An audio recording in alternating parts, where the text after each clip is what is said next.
That's such a good question. I love that you asked it. So you are actually contributing to the pollution at the moment you're buying the thing, not at the moment you're throwing it away, right? And that is something that we don't realize. Like, Mm, it's the fact that you are already buying it.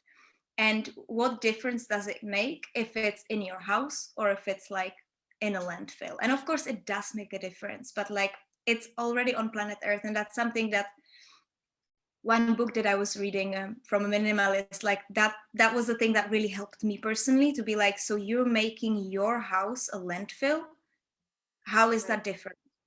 Right? Mm, And so that was just like that break thing to be like, that thing is already on planet Earth. That piece of plastic or that piece of clothing already exists. It just exists in your house, right? And the fact that you went and bought this, and of course we need things, right, to live. It's totally fine to buy things, but it's about, okay, how much are you buying, like, and why are you buying?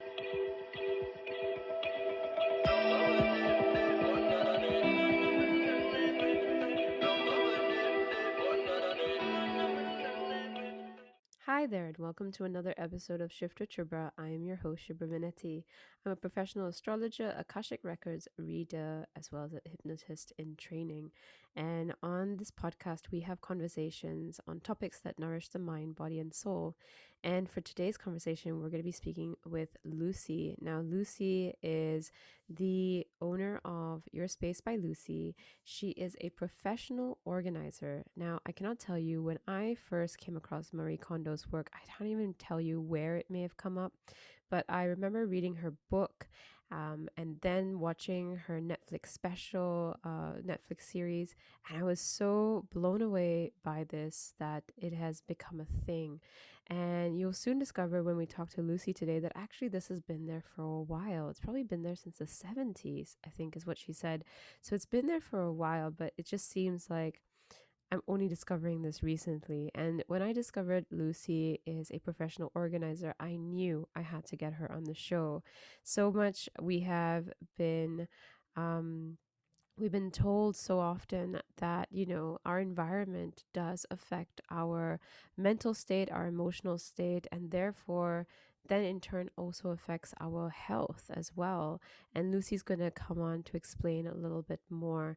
So Lucie is a somatic and yoga practitioner, and she then took a journey into organizing, uh, really leading through curiosity and just sort of a passion of hers, which then led her to actually have a certificate in organizing as well, in professional organizing. So Lucie's coming on here to talk about what it is to be a professional organizer, how having a professional organizer can really help you, and which kinds of people would benefit the most out of professional organizing. And just what's the connection between having an organized space and environment and how that's going to better your life. And she's going to share a few tips as well as some stories on how professional organizing has helped some of her clients. So thank you so much for joining on today's podcast, and I hope you enjoyed today's episode. Hi, Lucie. Thank you so much for joining us on the podcast. I'm so happy that you agreed to come on and talk about your work and your work of basically being a professional organizer or declutterer. This is a subject that I've always wanted to explore, especially ever since I saw Marie Kondo's, TV series. I read her books before that, then I saw a TV series, and I remember the day it came, I was just like, be right back. I'm going to binge watch the entire thing now. Because I just see the power of keeping your space clean is therefore going to have an effect on the personality as well. Can you tell us maybe, for those people who don't know, what is a professional organizer or a declutterer? Funny that you're saying declutter. I've never used that word. I find it a very hard word to pronounce. Anyways, so professional organizer is, it's like, it's much broader than you think. And there is also many more people that you actually think, like, as you mentioned Marie Kondo, you think, oh, maybe there is Marie Kondo and maybe there is like home edit and stuff, but actually the professional organizing branch has been there for quite a long time. Right. Still relatively new, but I would say it kind of started in the 70s in America as a, as a sort of like a contradiction to the amount of materialism that suddenly like started. And then and from there we also developed this whole branch of professional organizers that are helping people with different like brain differences, so neurodiverse community like ADHD, like autism spectrum, like OCD, like just so much. So basically professional organizers are anyone who are like helping other people how to organize their life. And I would say the goal for everyone is to make your life simpler. Yeah, so my goal for my clients is to basically just simplify their life. I'm not trying to impose any particular system on them or any, particular way how to fold their clothes, but just to make their life simpler. And we are trying to achieve that by looking at, what can you simplify in your life, like how can you organize. And and it can be organization of house, it can be organization of space, which is what I do. It can be organization of time, it can be organization of a business. Mm. So, and then in that branch, then people have different names, right? So you can call yourself a productivity coach, and most of us who are working with space and stuff, we call ourselves professional organizers. But then there is a whole association which is sort of like worldwide for our network, which is called NAPO. It's from America, and it's National Association for Productivity and Organization. And there is like just so many people, and everybody has such a specific niche. But yeah, so it's like professional organization actually something much bigger than you think. So what I do is that I organize people's spaces. So it's the relationship of the space, the stuff, and the person itself, which is really important. So like your lifestyle, and how can we bring that all together to make sure that it's all coherent and aligned, right? So you have the space that reflects who you are. You have the things that reflect who you are. Let's say you're not drowning yourself in the past, or you're just aligned. And yeah, and that should make your life simpler and more joyful, and all of that. Okay, so then tell me, how is that related then when when you do that sort of organization? How does it then make your life simpler and more joyful and things like that? Like, what's the correlation? Right. So uh, okay, there is like so many aspects that you can look at. So for example, how can it make your life simpler? Like the simplest thing, and it's very practical, like there is no sense to it. It's like knowing where your things are is already making your life simpler. And I go to a lot of houses, and I mean, especially parents with kids, it's my very typical category. And if your whole house exploded, and you need to go somewhere and you can't find your keys and your wallet and your passport, and I would have ADHD clients who bought everything like 5 times just because that particular thing got lost in their own house. Mm. So it's a lot of stress, it's a lot of time that you spend for searching for things, and also it can really impact you financially. So if you have your house organized, if you know where your things are, for example, you don't have to buy things again. Very common thing is food. Mm. I keep decluttering a lot of food that is beyond its expiry date, or potatoes that gone liquid, like just so much stuff. And and a lot of the times people think like, yeah, I'll buy things in bulk, I'll buy things that are cheaper, they are on offer, and I just stuff my closet, like my cupboards with it.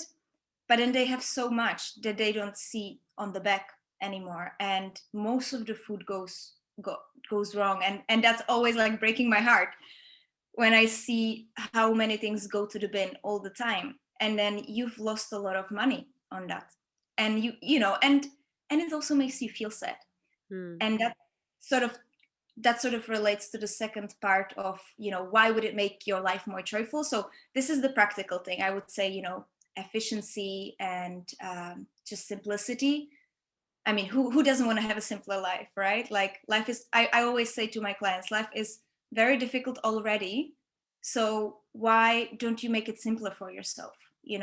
why don't you stay who you are and organize your house just the way that it supports who you are? You don't have to be changing your habits for it, but like, let's just make it a little bit more simple for you. And then the joyful part and the happier part, I would say that relates very much to like emotions. So if you are surrounding yourself with things that you have mixed emotions about, it does impact you when you see those things. So I'll be probably giving you a lot of examples because that's the best thing how I can It's the explain best things. way that other people will understand too, for sure. Please go Exactly. ahead.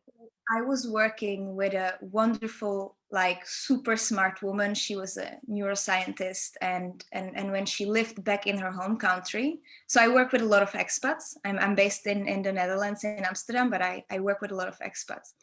And so this lady, when she was back in her country, she was, she was a neuroscientist, and she was teaching on a university, and she had a lot of respect. And then she came here, and because she doesn't speak Dutch language, and because she doesn't have Dutch papers, Dutch university, and all of that, she has a really hard time finding job. And when I opened her wardrobe, it was filled with beautiful dresses that she used to wear, that she would wear for her TED talk, that she would wear for her university, that she would wear when she goes and speaks somewhere. And every day she would open that closet when she wants to go and get dressed, and she sees these dresses, and every day it's a reminder of how much her life isn't as nice as it used to be. Right. So what we did is we didn't get rid of those dresses, right? Like, it's fine, but let's just remove it from your eyesight so you don't have the hello every day. Like, hi, well, you haven't worn me for a long time. How do you feel about it?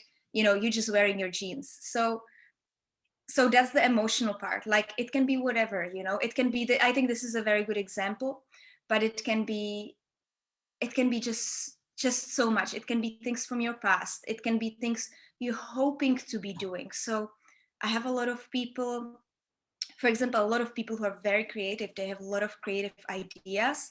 They want to do things, and then they start gathering materials for whatever they want to be doing, but they don't have time for whatever reason.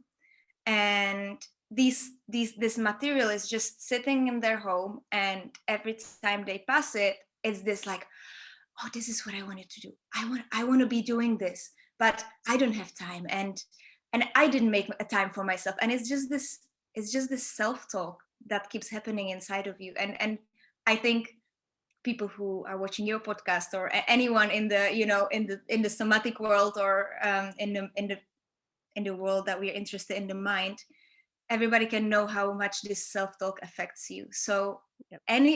any object that you see, there is a story to it, or most of them, and the story will have certain emotion coming with it, and that emotion then will trigger a mental self-talk, and the mental self-talk will then affect how you feel in your daily life. So how can we make your life simple and as like emotionally charged with a positive emotions, rather than like reminding of something that just doesn't feel you so great, that doesn't lift you up.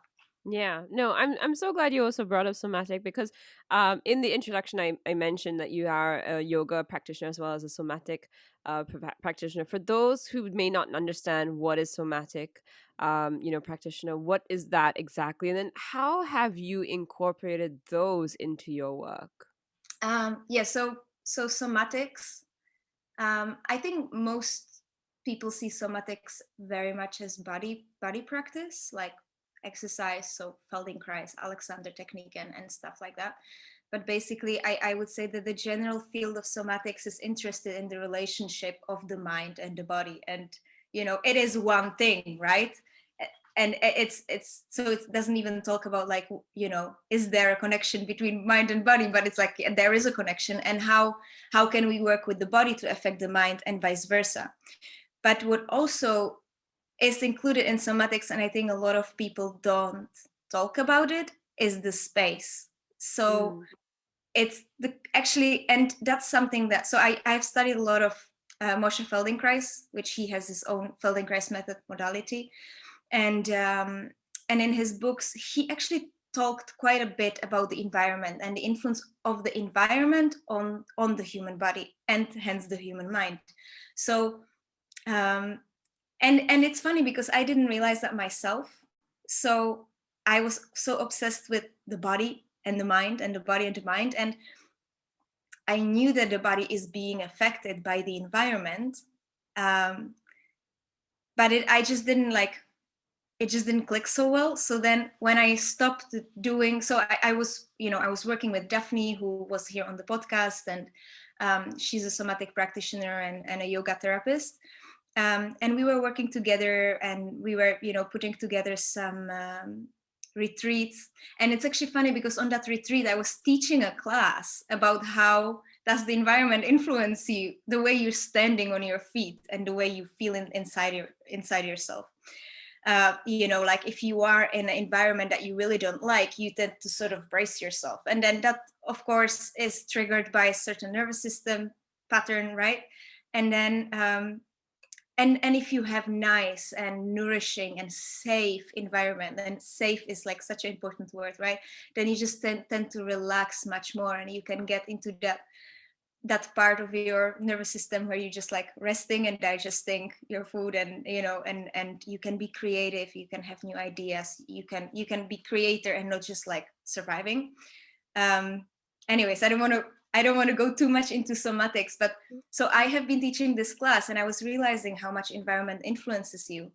And then when I stopped working and collaborating with Daphne, and I just said, I'm going to take this business of organizing like full on. I was almost feeling like I should apologize to her, and I was feeling like I'm cheating on somatics if I start doing professional organizing. Because had you already been trained in professional organizing yet? No, but Right. it's like I started sort of I started doing it. Right. And Just it naturally, you just started doing it. exactly. Well, the thing was that by that time I was a au pair for a family, and I was moving all around the world, and that's how I got to Asia as well. And we moved 5 different houses with a big family and a lot of stuff. And by the time we were moving to the fifth house, I was organizing it from 80%. And I was Right. so excited every day when we were moving in.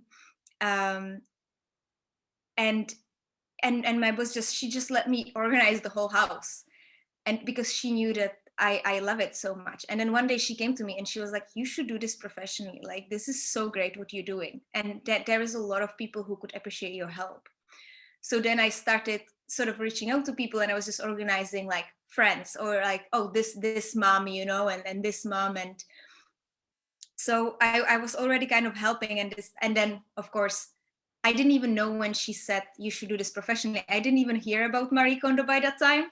So then I started watching the Netflix series, and I was like, oh my god, this is an actual thing. And then I found out there is this whole platform for professional organizers. So it was sort of happening at the same time.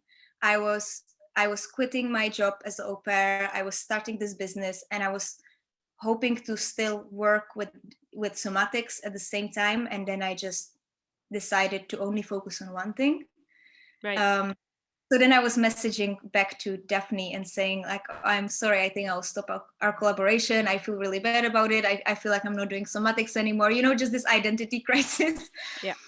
And she said to me like, you are doing somatics. This is somatics. Like, don't forget about it. You are this is all related. And that was such a relief for me to know like, oh, I am still me, and it's something I don't talk about so much with my clients. Like, I do talk about, this affects you mentally, but for me, having that mind and body connection, like knowing their space also affects them physically, I don't talk about it so much, but it just all goes hand in hand, right? Yeah. Like, with every emotion we feel, we adopt certain body posture, and then we create certain tension in the body, so and and the reason why I was in somatics is because I just wanted to, like, I'm fascinated by people, and how can we function the best we can. And so just this whole world of well-being, basically.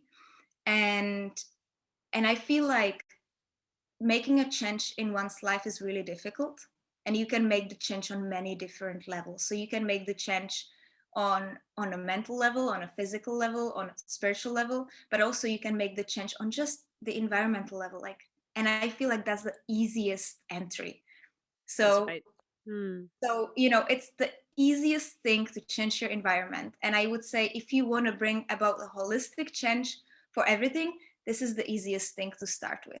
And then so this is where now some people are going to be faced with their belief systems, their subconscious patterning, because part of reorganizing your space involves throwing things away and letting go. And the concept that, oh my God, I'm such a horrible person because I'm adding to the environment's problem of dumping and pollution.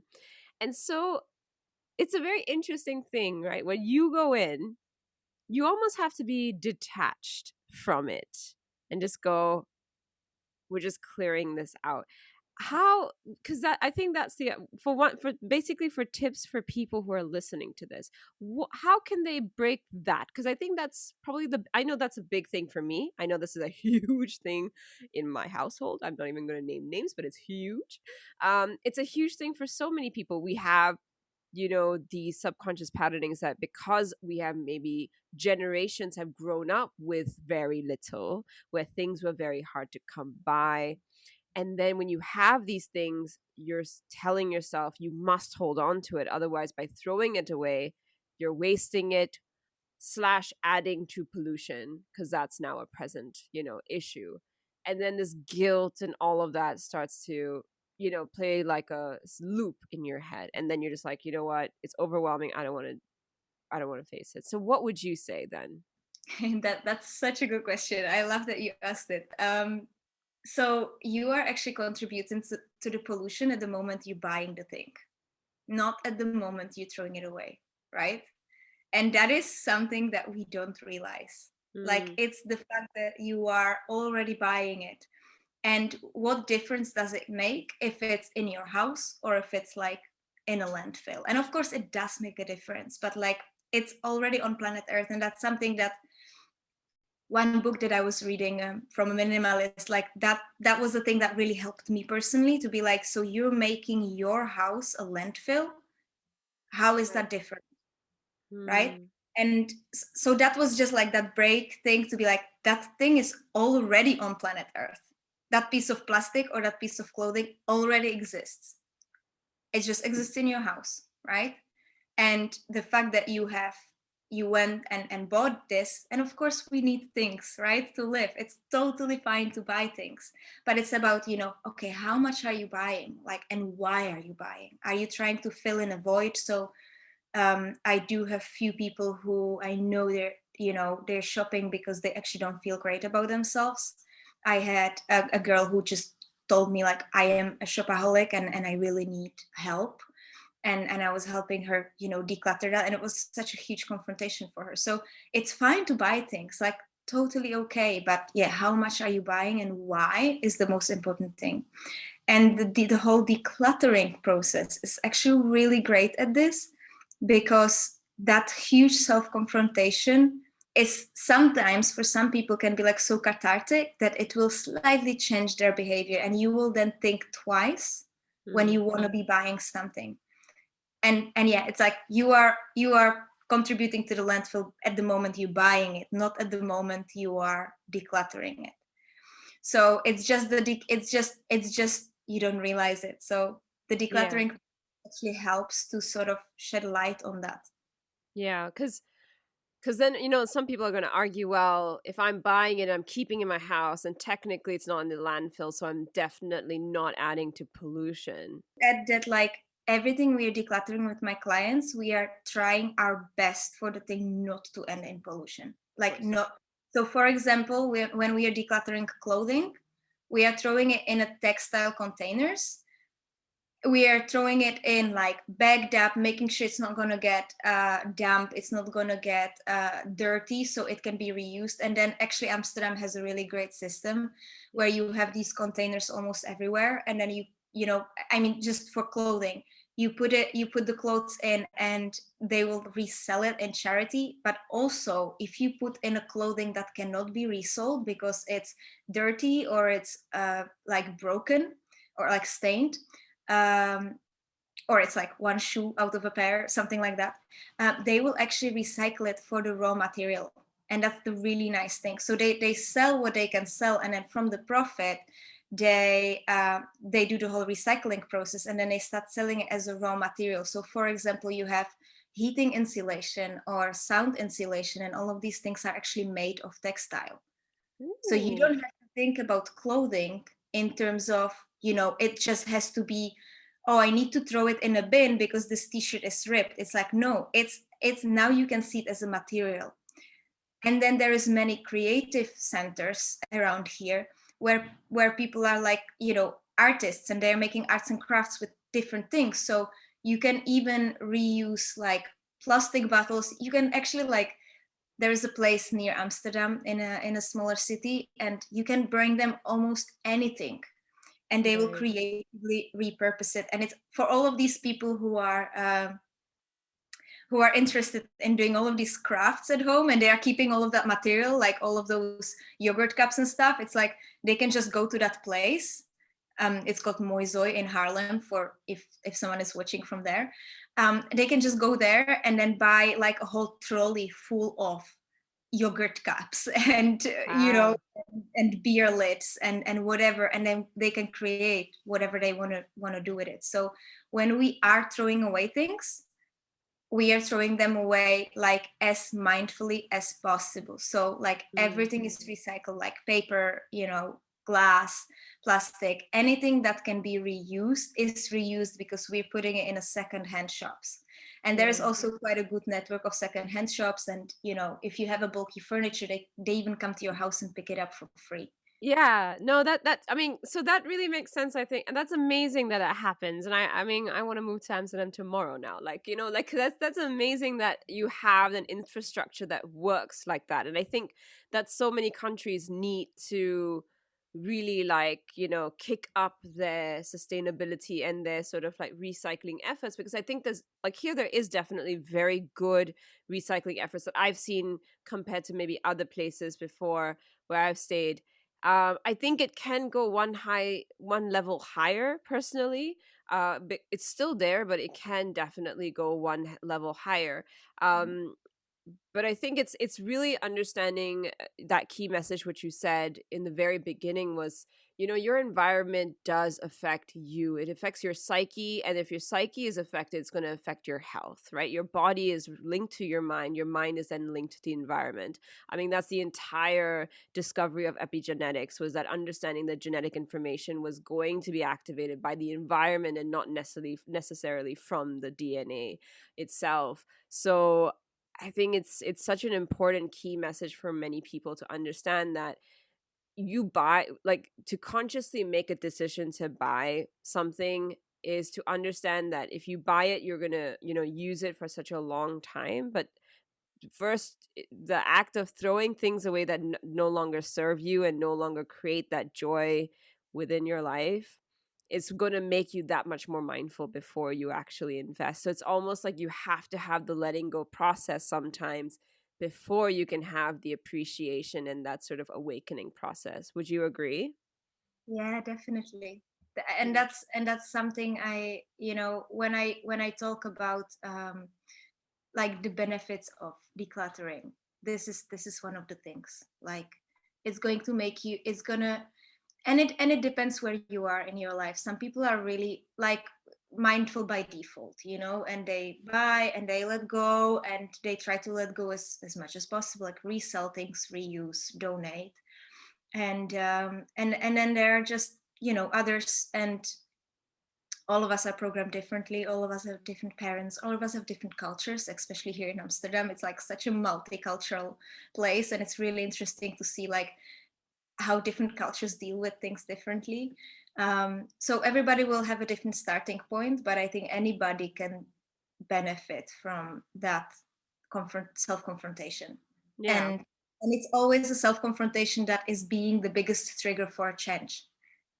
Yes, for sure, for sure. Like change does not happen until you sort of face yourself and figure out how are you standing in your own way. So then if we could just very quickly touch upon like what kind of tips would you give to people? So for example, you said you work with families a lot, right? And a lot of families have this issue where, for example, you buy or people gift you toys, or you buy toys, or people gift you lots of things, and you have the boxes. Do you keep these boxes because maybe you want to gift these toys again, or you want to donate these toys, or do you throw away boxes? And this goes for anything like electronics, or I don't know, bedding, furniture, sometimes chair that comes with a table. Like, what do you do about boxes? So I mean, okay, let's start with the toys. so okay, if you're asking me about boxes, for example, if you get a toy and you know that your kid is not going to play with it, or you get a toy and you already have it, or you have something similar to it, and like, oh, thank you, it's really nice that I got this gift, but actually it's not being of any use to me. uh, with a lot of people, I am in every household almost, I'm establishing a section in their house which is called regifting space.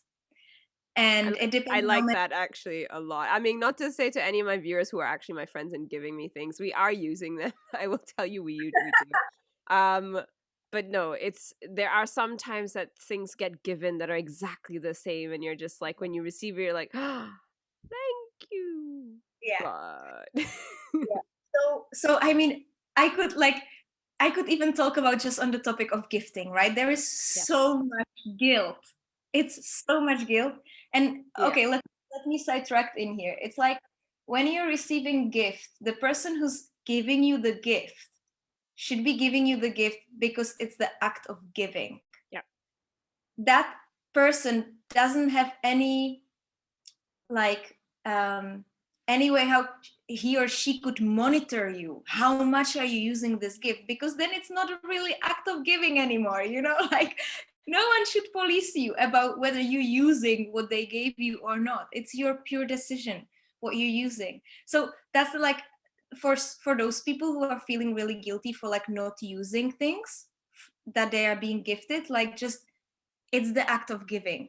And right. then what you do with it as a receiver, and then it's the act of receiving, like you receive it and then you know that there is some kind of mutual like sympathy, like, oh, thank you, like it's the act, it's not about the thing, it's about Mm. the act. And of course if the thing is useful, like that's plus plus, but as that. So I would have a client and she had this huge painting all across her wall, big black Buddha painting, and it didn't fit her home decor at all. And she said, I am only having it in here because someone gave it to me. And I always receive a Buddha. And when I give it away, I receive a bigger one. And this painting is so huge. I'm so afraid to give it away because I will receive like a really big one.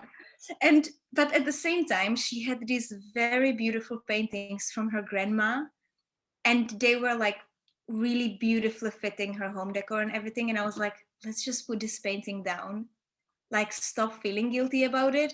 She didn't get to the point where she would throw it away, but we hide it in, like behind the closet, just so she doesn't have to look at it. And I was like, please just forgive yourself. Like, it isn't that funny? Like, it's something you don't even do it yourself, someone gives you a gift and you feel guilty, Yeah, like you didn't even do anything, right? yeah. So, and also when you start being aware of all of these, and gifts are such a big clutter in people's houses because they feel so guilty about giving it away, so they are keeping things a lot just for that sake. And I would say, if it's a gift from someone like, someone who's very dear to you and had a really hard time and at that time gave you this gift, like, okay, maybe, it's totally fine to receive it, to keep it, and maybe you can just put it in a memory box or something. uh, but I really like to actually learn how to say no when people are giving you something. So again, it's that self-reflection of when you're decluttering your gifts. And yes, okay, it's different when it's your birthday or something, but sometimes people are just trying to impose things on you. Mm.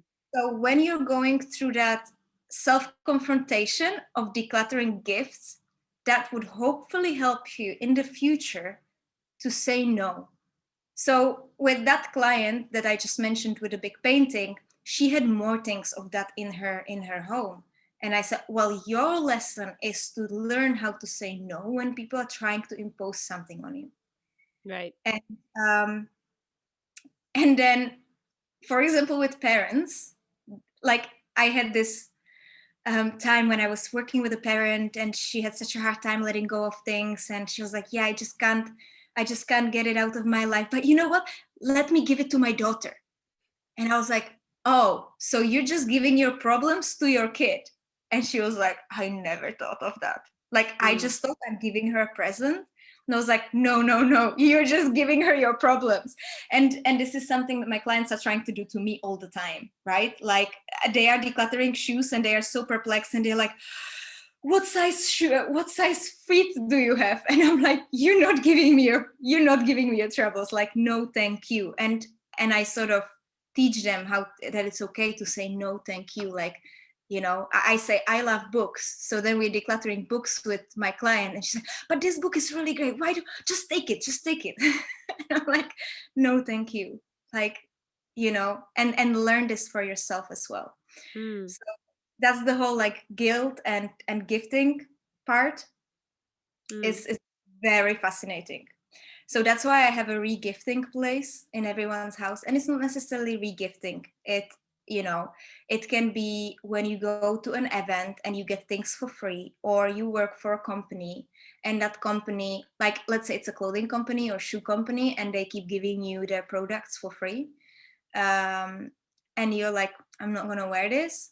It's really great to have that place in your house when you're like, next time it's someone's birthday, or next time my family comes for visit, this is the place where I just store all the things that I'm not going to use. So creating a transitional place in your house for gifts is a really good way. And especially if you're receiving a lot of gifts, like you're a teacher, or and kids give you gifts, or parents give you gifts, or can't think of any other profession at the moment, like just take it in and then let it go again.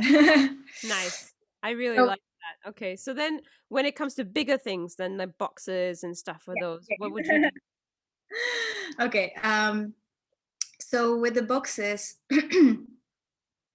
I mean, it really depends of like, why are you actually keeping it, right? So are you keeping it because you're gonna try to sell it? And then if you're selling it, how much more worth is it going to have if it's in a box? And if you have unopened things, let's say, yeah, it's electronics and it's like totally untouched and unopened, maybe you want to keep it in a box. But if it's something you're using on a daily basis and it's like dirty and used anyways, like why would you try to stuff it back to the box just so it looks a little bit better, Right. right? I think people should realize they're paying for the thing itself and not for the box. And unfortunately, the way shops are displaying things in their boxes, like it happens quite a lot with electronics, but it also happens a lot with toys.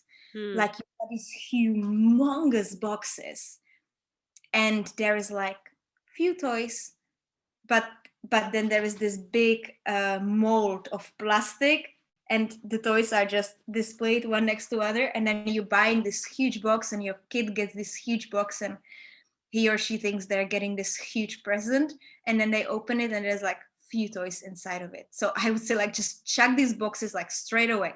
Don't even even if you're playing with the toy, like it's more effort to put the toys back to that mold and to that box than to just drop it in a basket, or. Yeah. So you need to realize that like boxes are there most of the time for the wow effect rather than for anything else. Hmm. When it comes to like TV or something that can break, that's a different story. Of course, if you have a TV that comes in a box and it has a padding so the TV doesn't get broken, that's of course a different story. So I would say TV boxes and like expensive computer boxes are probably the only boxes that I tend to keep with my clients. But apart from that, like just recycle it. Yeah. It's okay. you know, Yeah. it's okay. And if you know you are buying it because you want to resell it, like it's always just about what's the plan, right? Are you keeping it to resell it? Are you keeping it to return it, for example? So maybe you are waiting for the time when the guarantee expires and then you can get rid of the box, or you need to just find out like, okay, this product is working well. And I'm talking mostly about electronics and like bigger electronics. Okay, this microphone, is it working well? Do I have to send it back? Okay, it's working fine. I like it. I don't have to send it back. uh, I can get rid of the box, Right. you know. Okay. So then what other like when it comes to, I think the last really like tip that I would like to ask really is about paper, because I feel like we have lots and lots of papers around, and everything feels so important to keep as well with paper. So do you have a tip on like how to organize papers and being okay to let go of papers? I mean, yeah, that is a really tough one, and I'm really happy that we're getting into the digital era when we have less and less paper. Yeah, like knowledge is the most important thing in here. So knowing what you have to keep and knowing what you don't have to keep is the most, that's the answer, right? So we are only keeping paper not because we love to look at it, but we're only keeping it because it contains information and it comes from this authority that we are like, can I throw it away, or am I going to get into trouble if I throw it away? What if 10 years down the road a man in a black suit is going to show up by my door and wants to see this particular paper? And these things can happen, right? Like if you have a business, anything for tax purposes, you need to know, okay, how many years do you have to keep your records Mm, as an entrepreneur? How many years do you have to keep your records as an employee?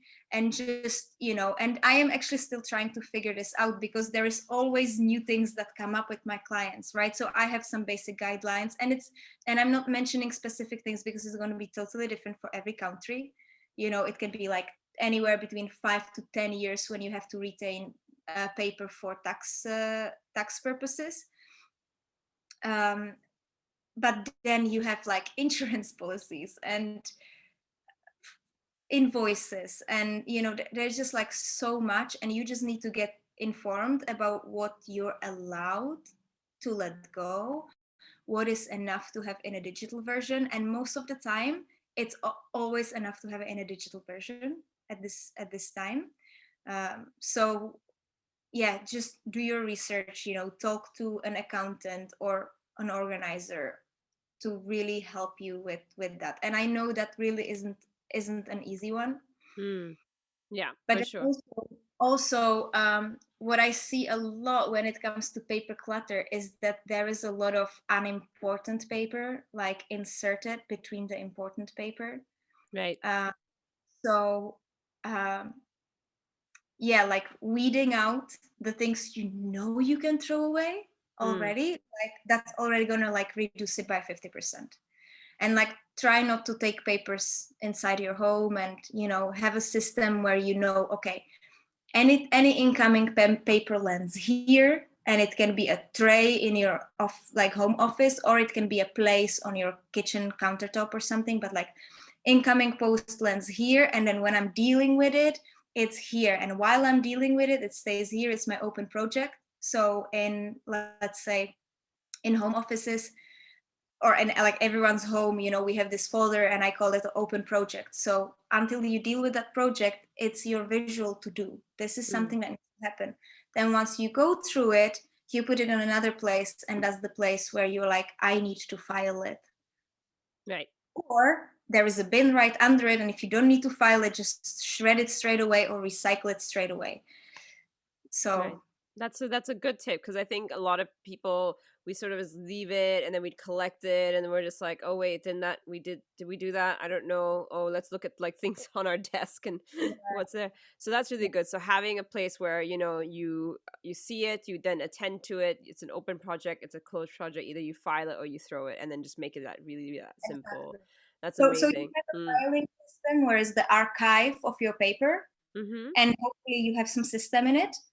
But it's also fine if you don't have a system in it. Like if, let's say, if you have very high ADHD and you just can't do your papers, and you know that even when you're filing it, you will just dump it into that important paper box, and that's also fine, because then you know that if you're looking for something important, it will probably be in that box. So Right. Yeah. So you know, make it, a system that makes sense for you. yeah, Mm-hmm. exactly. Like if you love to go to the very details of, like I'm creating this sort of like pyramid for people to be like, this is a household, and then within those categories you have like a mortgage, and then you have manuals, but some people are like, no, that's not gonna work for me, and I'm like, fine, then let's just have important paper box, and that's good enough, that's who you are. Mm. uh, a little bit harder to retrieve things, but also we don't need to retrieve them so often. Yeah. So you Okay. your archive organized to the point that suits you, Hmm. and then you have that like active paperwork cycle. So incoming, you open it, you are like, okay, do I need to do something about it? Is it just the information I need to put in my phone and that's it? Or is it a bill I have to pay and I'm, not having a time at the moment, so I will pay it next week? Or is it whatever, Hmm. some so you leave it on your to-do place. Then once that's dealt with, you just put it in either filing or you put it in a bin. Right. and Yeah. and a big tip for everyone is like having bins in your house, like in every room of your house, is is actually really like an easy thing how to prevent clutter. So if especially with your paperwork, like have a bin right where you're dealing with your paperwork, and preferably you have like paper recycling bin in there. Right. um, have a bin in your kids' rooms, because the kids will be just, they will be taking on so many things in their rooms. And then just knowing like, hey, this is a bin, and anything you're not using, it's fine to throw it in, like if it's broken or if it's a stone you brought from outside and you're not using it anymore. Yes. Like I would have a lot of, like, it's surprising, it's like such a simple thing, but you would be surprised how many houses you go to and there is not a bin where there should be a bin. Hmm. Under your makeup table, like, have a bin, because things will just start piling on the surface and you're like, yeah, I will throw this later, but the bin is so far away, it's not going to happen. Mm, yeah, so that's really, really simple tips. And I think one thing that I'd like to really ask is like, what do you think is the benefit of working with a professional organizer as opposed to doing it yourself? Do you think there are people who are like, probably better to hire a professional organizer? Is there a kind? Is there a type like me? No. um, I mean, a type is someone who is just really busy and doesn't have time, right? So it's like, get a bit more realistic with where you're standing in your life. And also, so there are people who would love to do that, but they don't have the time. Okay, like, then just get a help, and do it. Then there are people who don't have the focus, and it can be because they are neurodiverse or for anything else. Get a help, someone who keeps you accountable, someone who's like there to, to just be there and making sure that it's going to happen. And then there are also people who just really hate organizing, right? So why would you go through the pain yourself if you can have someone to help you with it? So those would be the types of people that usually reach out. And why, when I'm saying that I work with parents a lot, is because they usually fall into the first category, that they just don't have so much time.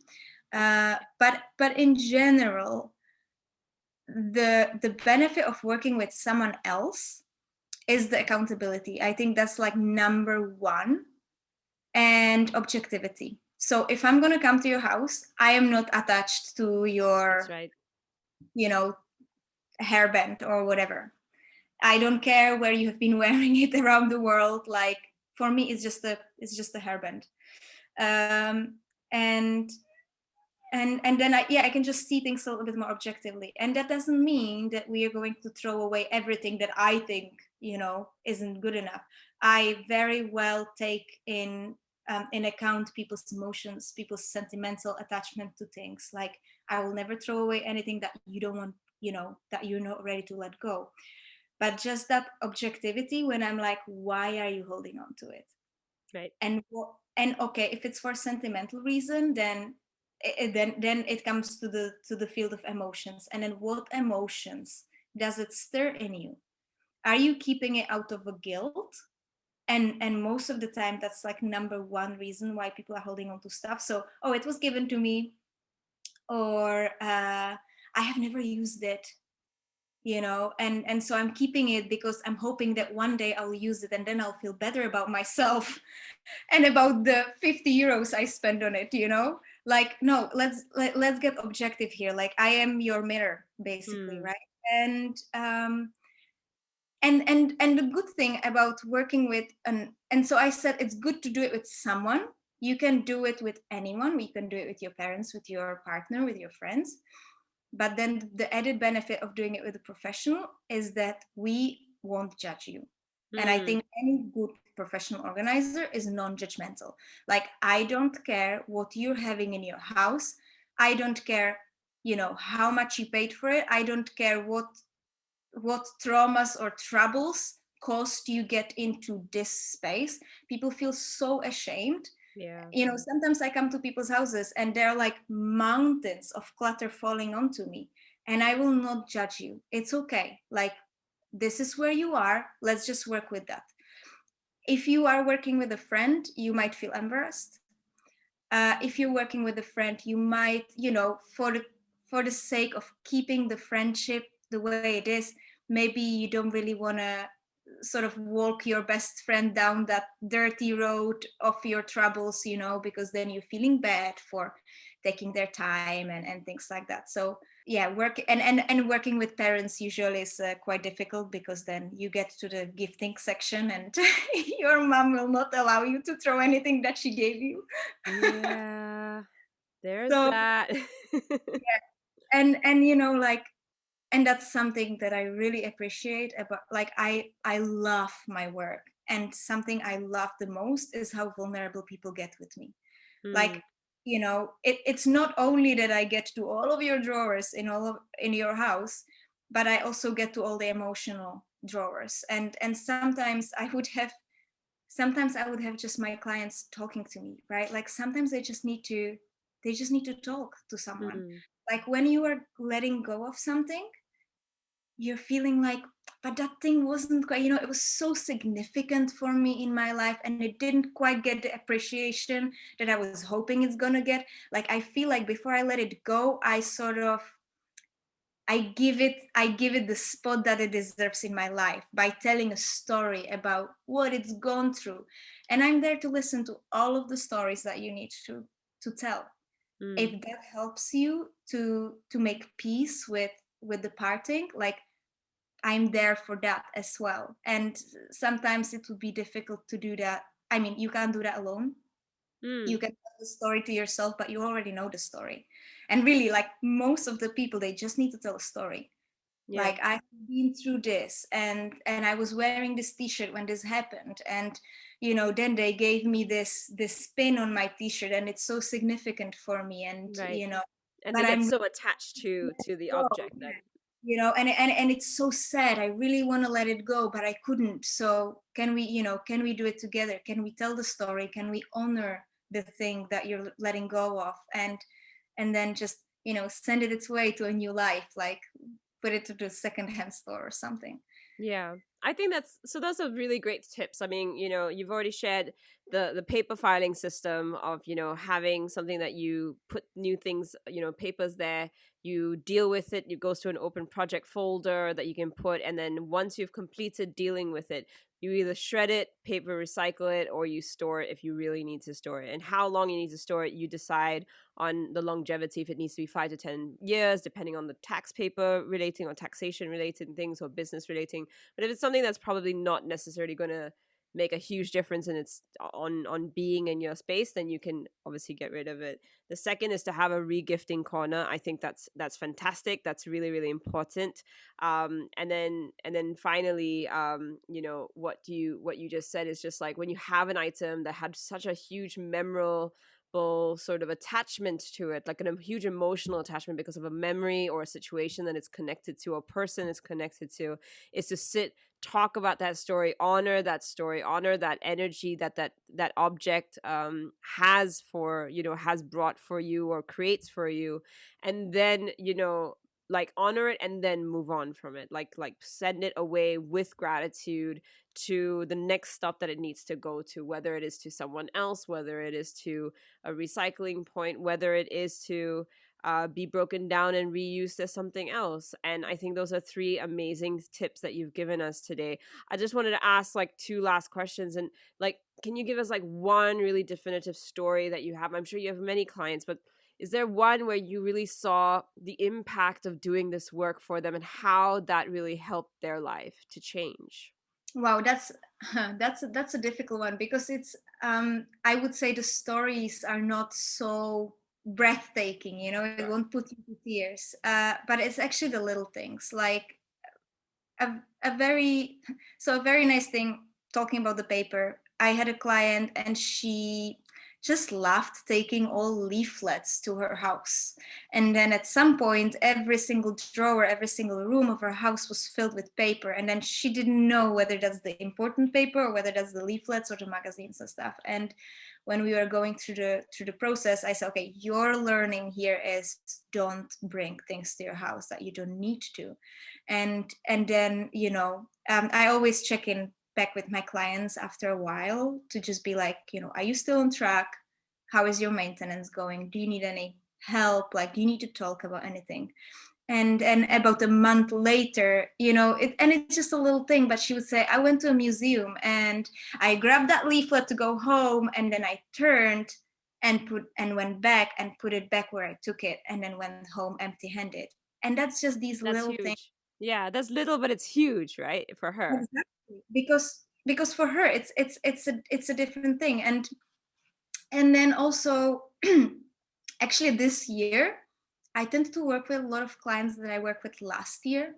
Like, I had a client and she got pregnant this year, so she's like, okay, I'm pregnant now, I need to remake my house again, like I'll bring you back. Or I was working with clients last year and they were really happy, and then this year they were like, okay, we have gotten to the point where we have like decorated, they moved into a house, so it was always like a project, and now they're like, okay, now we have all the decoration and everything, and we feel like we would like to see you again just for one more session. Or people call me back in because they want to do a garden shed now that it's a summer, and it's really nice when I see these people after 1 year and I come into the house and they say 90% of what you established has been working amazingly. Or I was calling with a client, so I had an online organizing with her, and last year I did hands-on kitchen organization, and it's like, okay, that's been half a year ago, and she just told me, it was last Monday, she was telling me, um, I must say, just one thing: the kitchen is my most favorite place of the house. It's working so well. It's such a joy to cook. It's so easy to tidy up. It's amazing. So it's these little things, but it's Mm. really big for me to hear that. And I do receive messages of like, Lucie, you changed our life. Thank you so much. We can spend more time with our family because we don't have to focus on tidying up the house all the time. Mm. So it's no big breathtaking stories that would put you to tears, but it's the little things that make a big difference in someone else's life. Yeah, absolutely. So then you mentioned that you do physical consults, obviously. So you're doing online consults, and do you do workshops as well then, Lucy? I was doing a course last year. It was actually just like free, like, I called it organizing challenge, where I had, I don't know, 30 people, and I would just give them like instructions for little things in the house, like things that are often a pain, Mm. like Tupperware boxes, like a food storage boxes in kitchen, so I would just give them a guideline. So I'm like, okay, this is the time to declutter this. And every week we would go through a different thing throughout the whole month and a half. And that was working really well. And that made me think like, I need to do more of this thing. because you can reach more people at one time. And yeah, so eventually it would be wonderful to do workshops and everything, but at the moment I'm so busy with the one-to-one. And it's also so fulfilling to do the one-to-one because you can go really, really deep. Mm. So workshops are forming in my mind, that's for sure.